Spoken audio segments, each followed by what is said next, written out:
Hello, and welcome to Tellus More #1. Tellus More is going to be our first companion podcast to the mainstream, and you'll see a few more of these shows kind of pop up, and I'll just say right now, they are always going to be optional. If you're here just for the main story, listen to Adventure's Edge, Heroes of the Veil, and if you want to get more information about the story and more information about the players and more information about the world, you can check those out, and everything will be clearly labeled. So Tellus More will normally be a podcast about the world itself, the world of Tellus. However, today in our first one, we're going to talk about who we are as like people and not our characters. So welcome everybody. We've got the full crew at the table. Hello. Yay. Hello. I love it. We're all here. It really helps out, doesn't it? I love that you're all here also. So I thought that this would be a really good way to start off. And thanks to the advice of Rochelle here, my lovely wife, which tidbit, she is my wife. Just in case there's any Surprise. confusion in the future. He's off the market. Off the market. So that's funny. The way you phrase that is hilarious. So Said with confidence. and I'm not going to start off with myself because I do want to start off with everybody else. But I am going to start off by saying that while some of us have played together for quite a long time, we have not all met everyone at the table until today in this room. So that actually kind of doubly really helps out because we want to get a little more comfortable, get people used to the mics, but also figure out who the heck are these people and why are they here. So I'm going to make everything up right now. that sounds perfect. Well, I guess in the interest of flow, we'll start again to the left since she sighs. That is the sigh of my wife. I hear that so much. Rochelle, who are you? Why are you here? And what do you want your fine fans to know? Oh gosh. Nothing. I don't think honestly, I don't think anybody needs to know anything about me ever. This is one of the things that I struggled with when we first started with the whole podcast thing, and this was the thing that I was like most reluctant about with the whole podcast thing is like, I don't know. Why does anybody care to know anything about me at all? What do you want to know? Well, I'm a human. What is your background with gaming? Why would you be interested in podcasting? I think that's a good thing everybody could answer. All right. So my background with gaming. Well, I have wanted to be a gamer from a very young age. I was prevented from being a gamer for a very long time because I grew up in the time when it was, that's very bad and evil will become of you if you are involved in gaming somehow.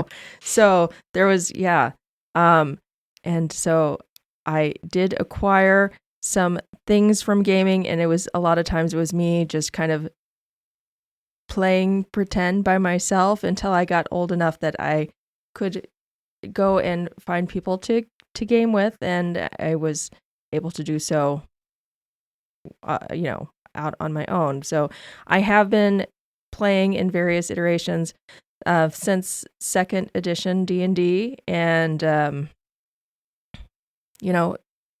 with various kind of lulls as life events kind of got in the way, but it's something I've enjoyed for a very long time. Nice. Why did I want to do podcasting?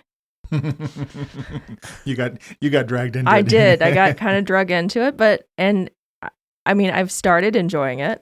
It was really hard at first, and like I want to compliment our two new people at the table today because like they seem much more relaxed than I was at first. I was very, very tense. It was very, very difficult, but they seem like they're like kind of rolling with it. So yeah. Seem is the key word there. Full of lies. Okay, well, whatever. You're really acting. Well, Yes. they're doing better than I did. So yeah, in other things in real life, I'm married and You're off the market. I'm off the market. You've been waiting to say that joke the whole time. I got a job. I got a bunch of kids. I got dogs and a mortgage and those kind of fun things. All the real life stuff. Yeah. And we're doing our best to keep the dogs out. We're going to have to work on that whole scratching on the door thing. Yeah. Yeah. Okay. I don't know. Is there other things? I'm a dice goblin. Goblin. Mm. Yeah. Dice goblin. I've not heard that term before. Really? What? I feel like Oh. that's I've never heard Yeah. that. What does that mean? I just like a lot of dice. And I always want to acquire more dice. I don't need them. I just want them. The shiny no. rocks. I'm the same way. Now, Yeah. are you the type to retire dice that don't roll well? Or put them Not in like jail? officially retire them. Put them in jail. I just ignore them for a while. Okay. But then, I do have favorites. Okay. I'm not a fan. I'm not a fan of light dice. I like the ones that have weight. I like Yes. hefty. I like hefty dice. Okay. Yeah. I don't know. I'm also a big Star Wars person. Got a lot of Star Wars stuff. I'm a big board gamer, as well as a tabletop RPGer. Yeah. We play a lot of board games. Yeah. Eventually, we need to do the whole board game podcast. Yeah. That would be good too. Yeah, in our free time. Yeah. Okay. Well, thanks. That was very nice. We can have you guys can do some cross questions after you kind of do your initial stuff. So, all right. Well, Glow. Who are you? Where are you? Where are you? All right. Well, I am a college student. I'm in my third year of college right now. Yay. I miss it. Yeah. I am a theater major. I'm what they call at the school a theater generalist, so I do a lot of different things. But the main things I do a lot of lighting stuff, so like lighting design, and then I really like directing. So those are my like big two things. I am here because I know a couple of these people at the table.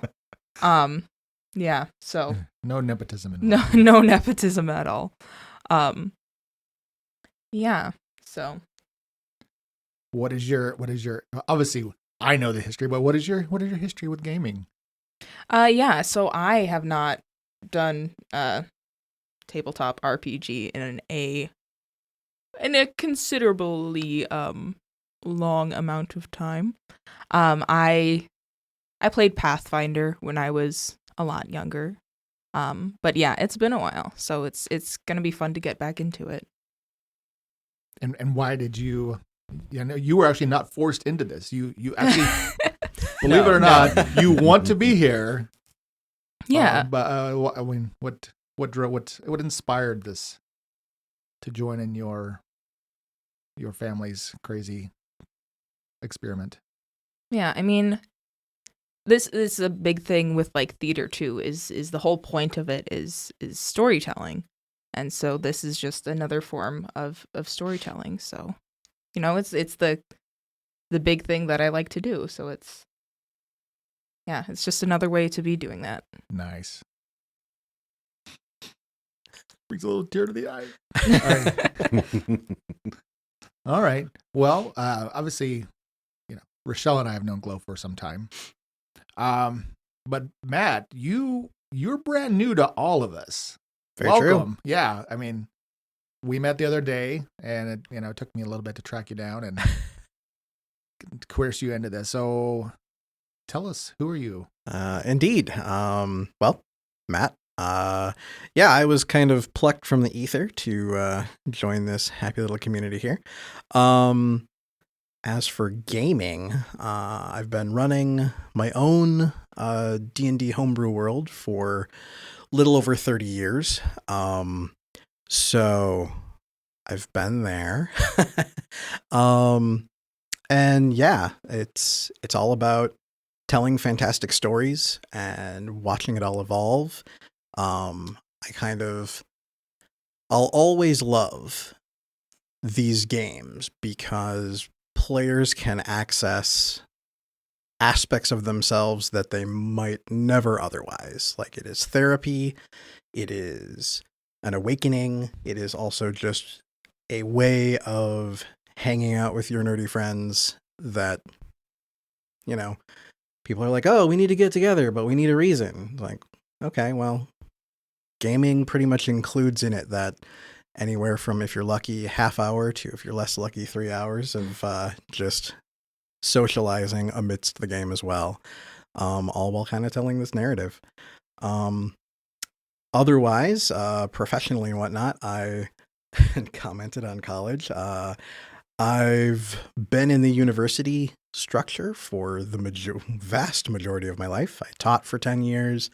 I was an undergrad forever, collected a handful of master's degrees between English and film and that kind of thing. And it all just so easily applies and transfers over to running games and playing games that it's just built into me at this point.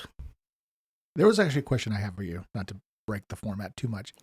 Do you get to play much, or are you more of a forever DM? Oh, I get to play occasionally.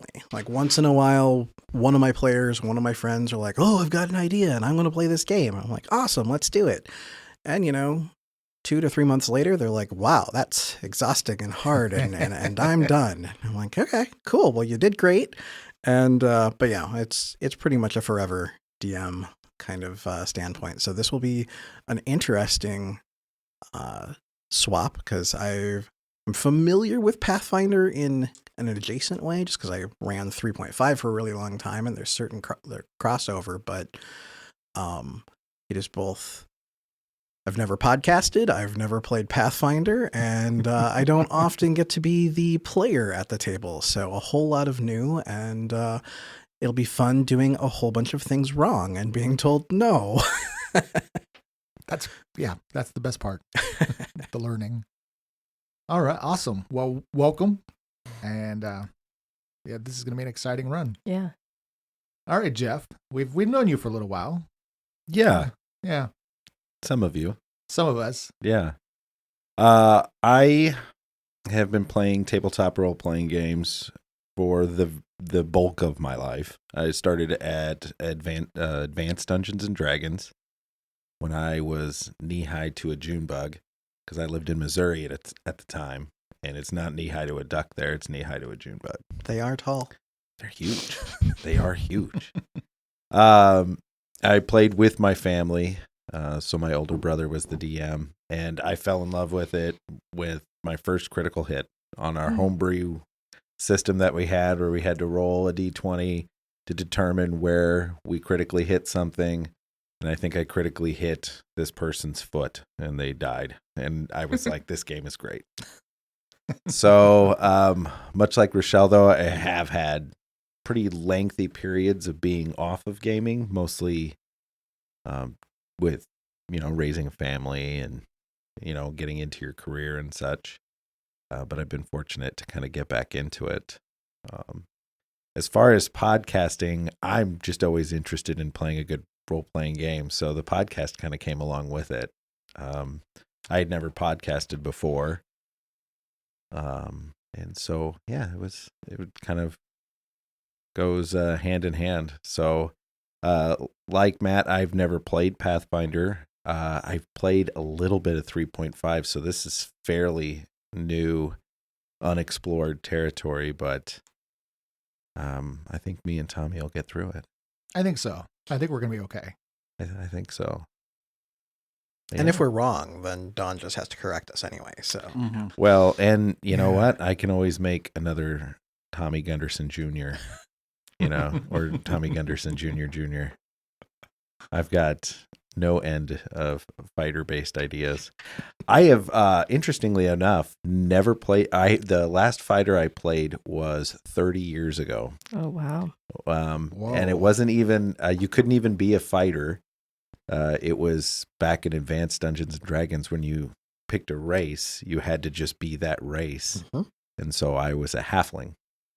And that was my last fighter type character. Wow. Yeah. So this will be. You waited a little while to get back to it. I know, and I'm going to be standing back in combat, like ready to cast a spell that I can't do.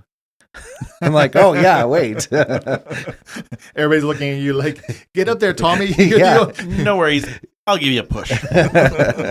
So You feel a wind behind you. So Yeah, you're going to combat. We'll But- all take proficiency and throw Tommy. Yep, absolutely. I did highlight my class a different color, so we should be all right.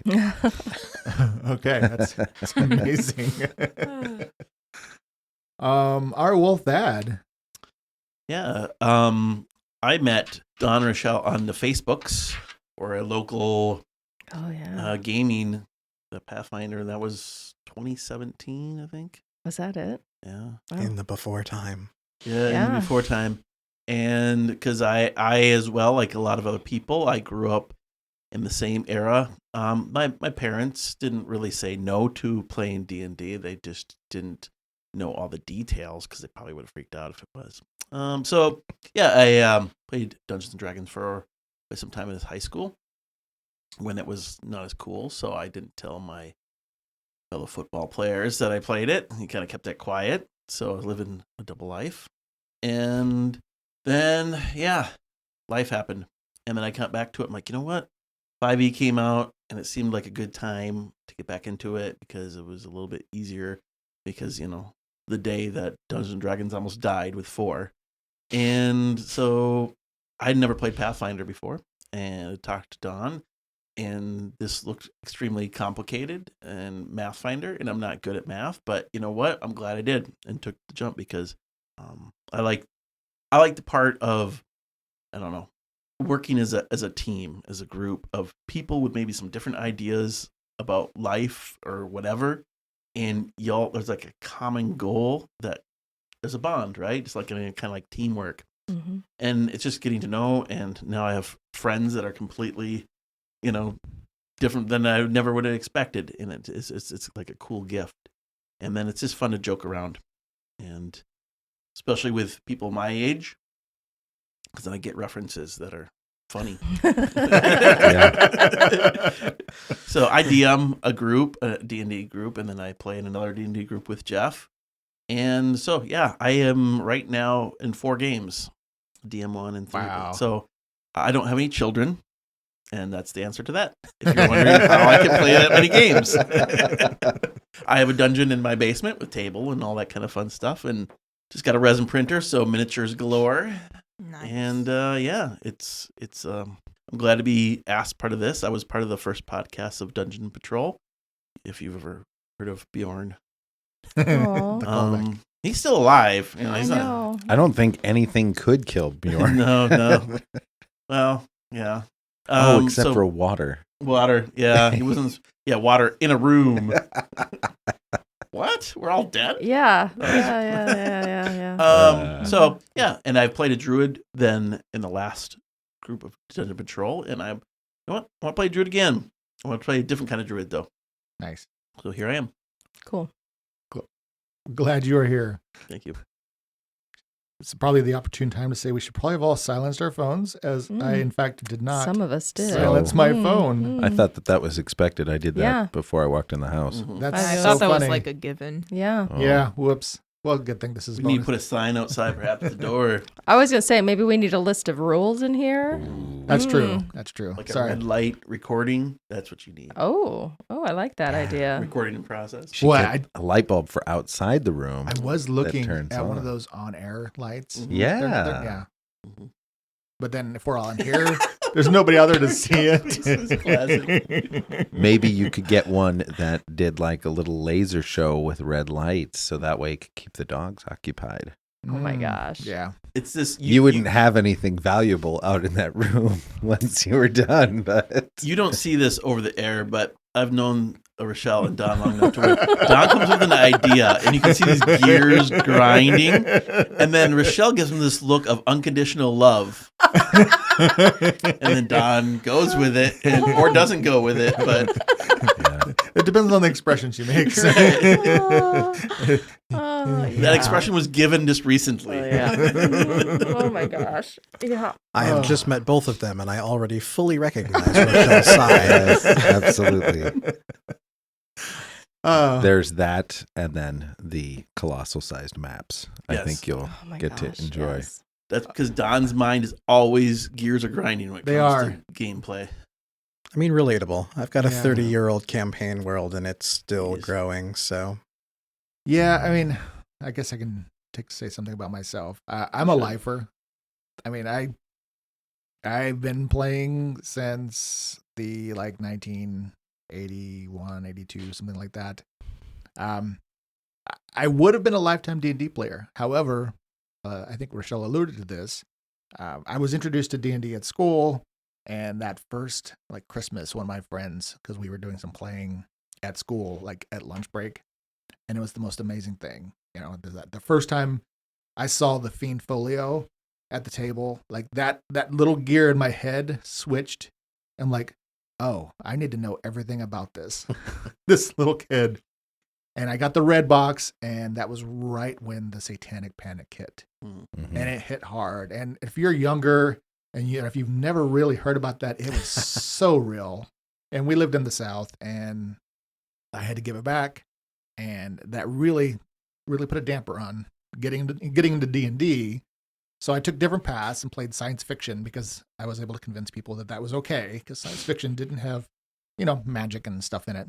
So it was like Gamma World and things like that. But yeah, eventually I made it back around to Pathfinder. I've been playing that for the last 10 years or so. But for me, it was also 30 years of playing Rollmaster. So I guess I can get very obsessive over the crunchiness, and I love me the maps. It's a pastime. It's a hobby that I can do by myself, for myself, and then whether or not people enjoy it, it's okay. You were a cartographer in a past life. I could have been. Absolutely. I could have been. Yeah, I wished I don't know. It does sound like the whole GIS field sounds so fascinating.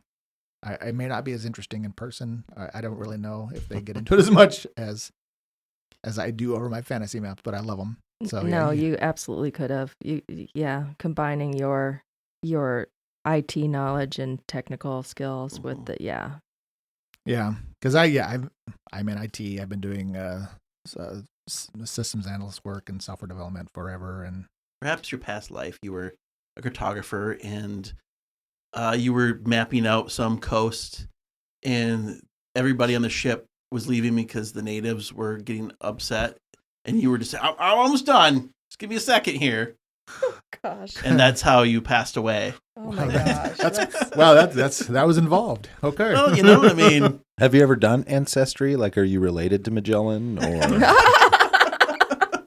No, not as far as I know. I'm not. might But be worth the $20. to see if we can go back farther. Magellan had a guy, right? You're Is he related to you're that guy? Magellan's guy. It's not Magellan who wrote the map. It was someone else, you know. His guy. That's who he goes back to. Yeah, Ancestry. and that guy's name was Garmin.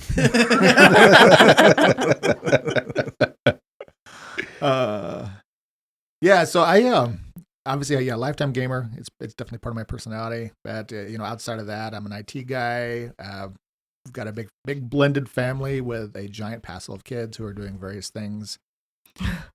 2 dogs, house, mortgage, all that. But this whole podcast thing was really because of our friend Jerry. It was just 3-4 years ago. Was like, hey, because we were gaming together. He's like, I want to do a podcast. And we're like, okay, what does that involve? And he did the initial investment and drug us in, and we recorded, and it was a bumpy ride. We had a lot of fun. And at the end of the day, I think we learned a lot about this. And I don't know. I mean, I'm happy with what we did, but I also know that it's, it could have been a lot better. Yeah. But it was a learning process. This is it's harder than it sounds. Mhm. So hopefully this time around we are in a newly built studio. We've got new gear. I've upgraded everything that I can possibly afford right now. Got a question for you. Yeah. It's something I've been interested in asking you for a while. 3-4 years ago, you kind of signed on to do a podcast, just on a whim, it sounds Yeah. like. Would you still make that decision knowing what you know now, the monumental effort that you've put into this project? Oh, absolutely. I mean, I really enjoyed it. I just wish that there was, I guess, a better way to really learn it. I guess you could go to school, but like to learn everything that you need to know to be successful and to make a product that actually sounds good consistently. Mm. And that's the part. It's like, I really love the stories we told, but it's also kind of hard to listen to. Mhm. So, it's like, well, yeah, we did 3 seasons, but it's, the audio is like all over the place. COVID was part of it. Yeah, And that we just, really battled that Dude, the it third did. season. Recording remotely, yeah. you really just have to have a whole different setup. Yeah. And we were not prepared for that. And just trying to let's get on Zoom and record a podcast. And well, that's what you get. Yeah. It sounds like people on Zoom recording a podcast. So unfortunately, sorry. It's the small part of my ego that just likes to know that someone's listening to me play a fantasy role-playing game. And that's part of it. And I just kind of follow along. And I mean, if you guys need something and to tell me what to do and where to be, and that's me. Well, that, I did really enjoy it. And I was hoping that, we had this whole big plan because we were sitting here a year ago with the intent of getting started. And I think I really wasn't quite mentally there, even though I wanted to be, but we didn't have the right space. And I don't think we would have. No. I don't think we were ready or able to get the product that I wanted to put out. So hopefully this is it. I mean, hopefully it sounds better and people can listen to it and say, oh yeah, they sound like they know at least a little bit of what they're doing. And we're going to try our best. So that's what we're doing. And I'm excited and endless plans. And Matt, I have to say, I'm a little jealous that you've actually managed to run the same campaign for 30 years. Or the same world. Same world, yeah. Yeah, I mean, you Yeah. just have to reach a certain level of insanity and then embrace that. And There's always been too many changes. I haven't had any breaks. Like I've played, I mean, maybe the longest break was after Move. It might have been like 6 months, but other than that, I've been playing consistently since I was a kid. And I've built a lot of worlds, the high school stuff and things, and a lot of juvenile things. And I had my college world that we played for a long time. But then there'd be a move, and I would okay, let me start something new. And then we did Pathfinder, and we played in Galarian for 10 years. And that's been, I've been hard, steeped in Galarian and the lore. And I really love that. I love Galarian. But I wanted to do something different for this. So yeah, this is the brand new world of Tellus. And there's definitely a lot to fill in. I mean, I've been working on it now for quite a while, but it's kind of exciting. It's like, ooh, this brand new baby, and you guys are going to experience it with me, and hopefully it doesn't suck. It is kind of exciting to be the first group in a new world. I mean, that's kind of... You get to put your mark all over it. Yeah. Mm-hmm. Maybe they'll call them the Tommy Mountains. The Tommy. it's because that's where we're going to leave his dead body. Oh. I mean, maybe. But we'll just Says always get the a cleric. I promise to know healing, right? Yeah. What I see, I cannot know. Just going to be Tommy Jr. then. Oh, geez. Yeah, that's a dynasty that cannot be destroyed. Absolutely. Well, do you guys have any questions for each other? Anything you want to ask? I mean, this is the kind of, we're trying to build some repartee here and some community and bonding and the things that we're going to need. Silence. Look at that. Wow. Well, Glow, you did a good job. Is there excited nervousness or? Yeah, I'm definitely a little nervous. Yeah. But I'm excited. Yeah. So Once you get into the character and it just moves, that's kind of where the magic happens, no pun intended, but because you get into a flow and then you're enjoying playing with your friends and party, but yet you're entertaining. I mean, there's a sense of you have to be aware that just these quiet lulls aren't necessarily good. yeah. And it's just No, welcome to the team, both of you. Thank Mhm. you. Thank you. It will, Yeah, and interesting. then the jitters will wear off. I mean, when going back when we first did that, the first few episodes, we were just like so stiff and so like the tense. You could just feel the tension, and we're all bunched up, and it's really painful to listen to now. It's like, Yeah, it is. oh, you guys are not having any fun. Yeah. You know what's freeing is because we're not playing 5e, I don't have to be the rules lawyer. There you go. The DM Yeah. is. I honestly, I'm a little, I don't know. I'm not worried. I don't mind having a rules lawyer Yeah. because with something like Pathfinder, it's such, even playing it 10 years, God, it's like remembering every last little nuance and having somebody at the table that's like, well, actually, Mhm. when you're flying and you want to Mhm. hover, it's a DC 15 check. I'm like, okay, I don't have to go look this crap up. So Right. we're going to try our best to avoid that. And I will just adjudicate and correct, and we will move through. But yeah, it's like, we'll get through. We'll be okay. Do you want to tell anybody kind of the idea around P6 and what they're playing? I thought about that. I didn't know if I should do like a separate show, but we could mention that Mhm. because I didn't want it to make a big focus. But yeah, so we are playing Pathfinder First Edition. And like I said, we've been playing that now for a long time, or at least some of us have. But after coming off we played through the Iron Fang Invasion Adventure Path. That was my longest run with a single Pathfinder game, and everybody was 18th level, and I was exhausted. I was so like, it was just, if you've played in a game that to that level, you probably loved it.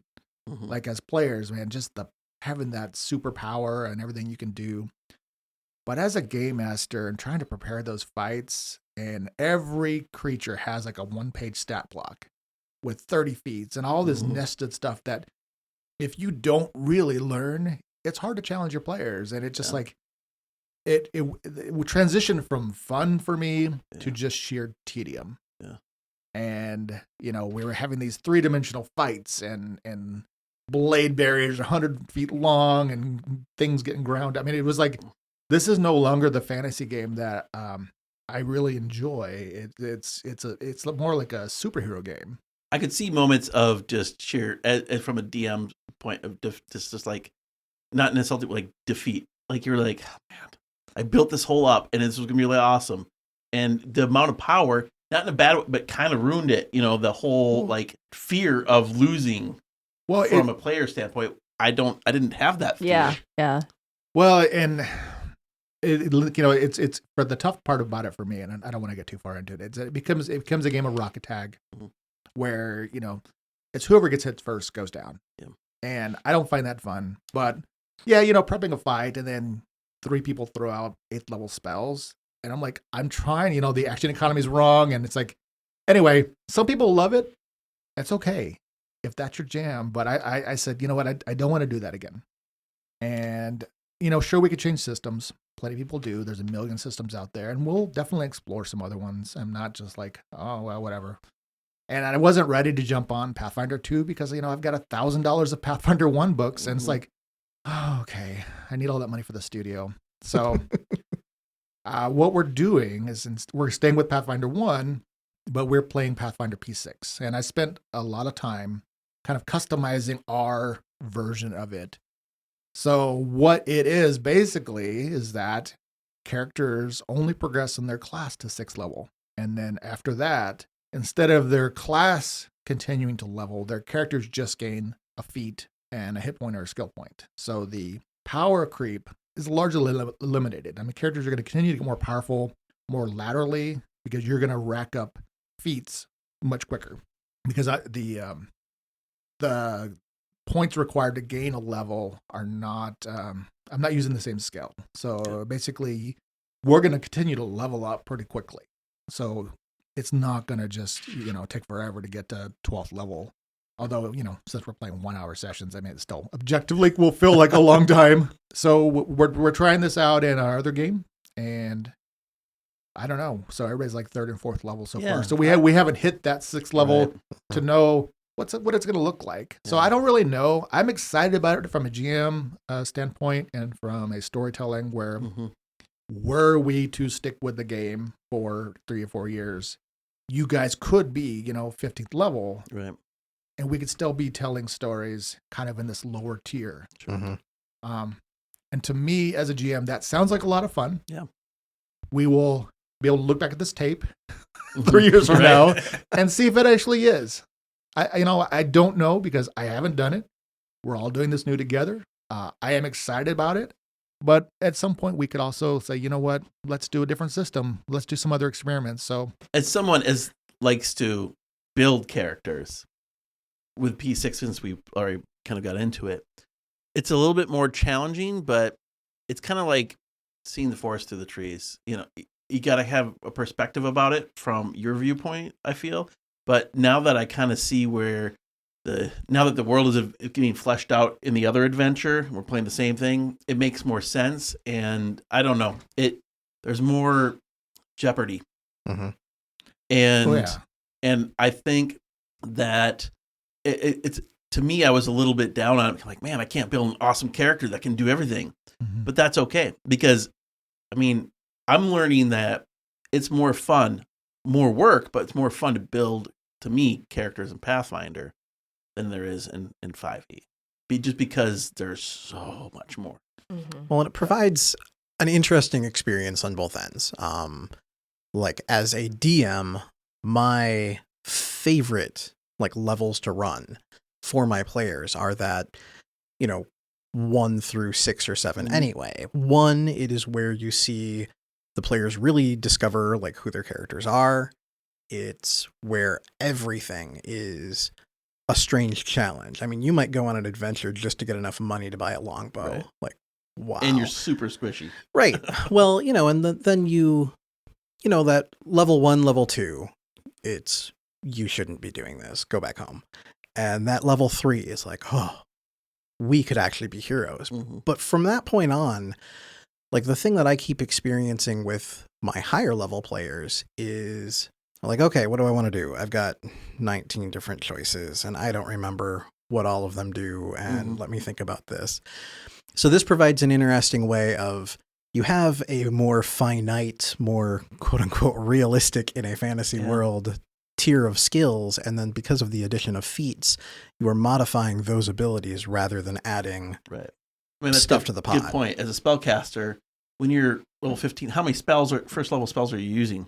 Right. But you were so excited about them when you first got them. Yeah. And you used them all the time. Yeah, that's, for me, that's kind of the edge. It's you're going to keep getting feats, and you can do, as the fighter, you'll be able to do more and more interesting combat maneuvers and things, and, things to make what you start off with interesting. But hopefully you don't hit that point where you're like, oh yeah, we're not in danger anymore. Mm-hmm. And, because at 18th level, without making something so horrible and powerful where this could kill us, it's hard to actually make any fights meaningful. It's it's either all or nothing. It's yeah, we can squish everything in the book, or I can throw a Tarask at you. It's hard to really give you a balanced challenge. That's what I was having trouble with. It's because you can always well, yeah, we don't want to mess with it. Let's nuke it. Right. And as a player, it came from that point too. You're just trying to get to the end. Yeah. Well, in that it wasn't about the journey. It was about the destination. Sure. And you just, let's just get to the end and defeat the baddie and let it be over. And that was the downside of the AP is we were 7 years in, we were tired. Yeah. Well, what was a year below in the Oh my gosh. in the caves and seems like How much longer in the dark? Yeah. So telling this story, this is not an AP. So everything we're going to be playing, I anticipate, or hopefully this will be organic. I do definitely want there to be some character-driven arcs. The way I'm preparing a campaign here is I have a bucket of adventures. And I do have a number of different arcs, and we'll see what you guys find interesting and which direction you get drawn into. So, there will be some sandboxiness to it, but I do hopefully that you'll gravitate to some larger stories, and we will, this is old school. We're starting small and we're going to work out, and we'll see how much you stay in the Vale, or if you guys you know what, we've already kind of outgrown this. let's go for the big city. So I'm gonna try to keep a balance, like what seems to be interesting to you as characters, and we'll kind of roll with it. So there isn't gonna be let's get to the end. It's let's get to a point where we feel like we've told a good story and we're all happy where our characters are. And I don't know what an end looks like yet. All right. So, well, any other? I mean, so that's in a nutshell for the people who are like, I didn't want to hear any of that. For the people that like, oh wow, that sounds really interesting. There are going to be links to the rules and stuff for you to play, at your own table. So, I'm hopefully there's some people who are out there and you can send questions. If you have zero care about that, you just want to hear a game, that's fine too. Really, it is okay. Hopefully you just enjoy the main story. And it's for those people who have listened to us in Dungeon Patrol and you're listening to us again, welcome back. Yeah. Thank you. Yeah, And thank you. Yeah. I we missed you. And if you're new to the show, I have to honestly say, as much as I enjoyed making Dungeon Patrol, just start here. This is hopefully going to be the best experience. And, if you did enjoy Dungeon Patrol, we really appreciate you. And we're glad that you have come back to us. I'm sorry it took a year longer than we hoped. And we'll see if we ever get back to that other story. I don't know. I don't know what the future holds. It's okay if we don't. It's okay if we do. Yeah, I mean, it is We'll what let it time is. tell. That's what happens in these games. The number of campaigns that just got stopped in the middle, that's like part of the game. So, all right. Well, anybody else? Are we? Oh, I think that's all for now. All right. Well, I guess our next recording is going to be session 1. Ooh. When it gets real. A start. A start. Dice will roll. Dice will roll. Hopefully not heads right away. Yeah, hopefully. Well, at least not our heads. Yeah, that's true. Aggressive. From the fairy wizard. All right. Well, thanks everybody for being here and for recording this with me and going on this next journey. I'm excited. Hopefully you are too. Yeah, Ooh. absolutely. Yep. All right. All right. All right. All right. We'll see you. Yes. Bye. Bye.